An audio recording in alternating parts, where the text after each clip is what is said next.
Umat Allah yang terkasih, kita manusia sering terpukau pada kulit dan melupakan isinya. Kita gampang tertipu oleh hal itu. Maka jangan melihat sampulnya, tetapi lihatlah isinya. Apa yang tampil keluar sering tidak sejalan di dalam hati. Manusia mempunyai kecenderungan yang sangat kuat untuk munafik, supaya dari luar kelihatan baik, tetapi hatinya menyimpan kejahatan. Nabi Yoel berseru, "Koyakkanlah hatimu, janganlah pakaianmu." Mari kita mengoyakkan hati kita yang cenderung munafik ini, supaya antara yang kelihatan sama dengan yang di hati. Nasihat Rasul Paulus yang kita dengar tadi, supaya kamu jangan membuat menjadi sia-sia kasih karunia Allah yang telah kamu terima. Sebab Allah berfirman, "Pada waktu aku berkenan, aku mendengarkan engkau, dan pada waktu hari penyelamatan, aku akan menolong engkau." Sesungguhnya waktu itu adalah waktu perkenanan. Sesungguhnya hari ini adalah hari penyelamatan. Meskipun saya kalah dalam pemilihan presiden, doakan saya Bapak Ibu, supaya saya tidak kalah melawan kejahatan dan kuasa setan. Mari kita berdamai, mari kita rekonsiliasi. Rekonsiliasi adalah panggilan Allah dan jawaban manusia, di mana perjumpaan hati manusia yang dikoyak oleh dosa dengan hati Allah yang Maha Pengasih dan Maha Rahim, panjang sabar dan berlimpah kasih setia. Maka dalam Injil tadi Yesus memberi petunjuk-petunjuk praktis bagaimana kita mengadakan pertobatan. Maka 3 unsur kehidupan yang harus mewarnai semangat rekonsiliasi atau pertobatan menurut yang diajarkan Tuhan.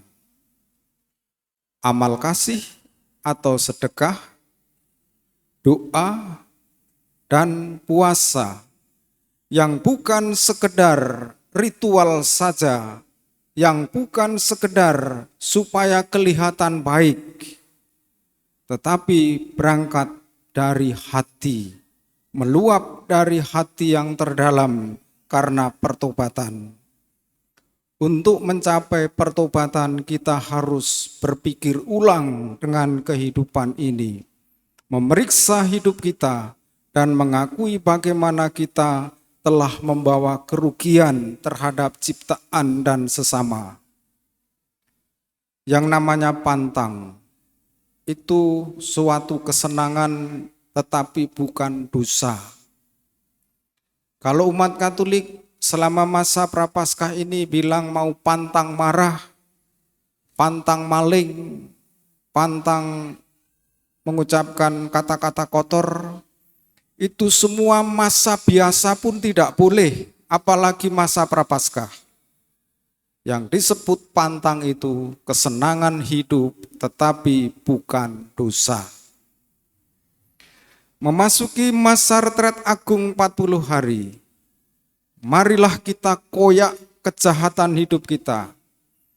Kita koyakkan kemunafikan hidup, permusuhan dan kekecewaan sebagai orang yang kalah, agar kita hidup benar. Dan selama masa Prapaskah tema APP kita Katolik, kita Indonesia, peran serta umat Katolik dalam mewujudkan demokrasi yang bermartabat. Kita semua sudah mengadakan pemilihan umum, entah kalah entah menang, yang penting kita sudah berjuang. Tetapi kalau kita punya kejahatan, punya kemunafikan, punya rasa kesal dan kekecewaan, dahi kita akan ditandai dengan abu sebagai pertobatan. Dan hari ini juga hari Valentin. Mari kita simpan di dalam hati kita rasa kasih, rasa cinta kepada Tuhan dan kepada sesama. Bukankah dalam doa Bapa kami yang sering kita dengar dan kita doakan, harusnya membangun kita untuk menjadi benar, untuk menjadi jujur kepada diri sendiri. Tidak ada dusta di antara kita, tidak ada permusuhan di antara kita. Karena jikalau kamu mengampuni kesalahan orang, Bapamu yang di surga akan mengampuni kamu juga. Tetapi jikalau kamu tidak mengampuni orang, maka Bapamu juga tidak akan mengampuni kesalahanmu. Mari kita lanjutkan dengan mohon berkat Allah atas abu ini yang akan kita terimakan pada dahi kita. Saudara-saudari yang terkasih, marilah kita mohon dengan rendah hati kepada Allah yang Maha Rahim, agar Allah berkenan melimpahkan rahmat pengampunannya dan memberkati abu ini, sebab abu ini akan ditandakan pada dahi kita sebagai penyesalan atas semua dosa dan kesalahan hidup kita. Allah Bapa yang Maha Rahim, Engkau tidak menghendaki kematian kami, melainkan bertobatnya orang berdosa. Dengarkanlah doa kami dan berkatilah abu ini yang akan menandai dahi kami. Kami menyadari bahwa dari debu asal kami dan menjadi debu lagi akhir kami. Semoga dengan pantang dan puasa, amal dan doa, kami memperoleh pengampunan dosa dan bangkit hidup sebagai manusia baru bersama Kristus. Dialah Tuhan dan pengantara kami yang hidup dan berkuasa Allah sepanjang segala masa.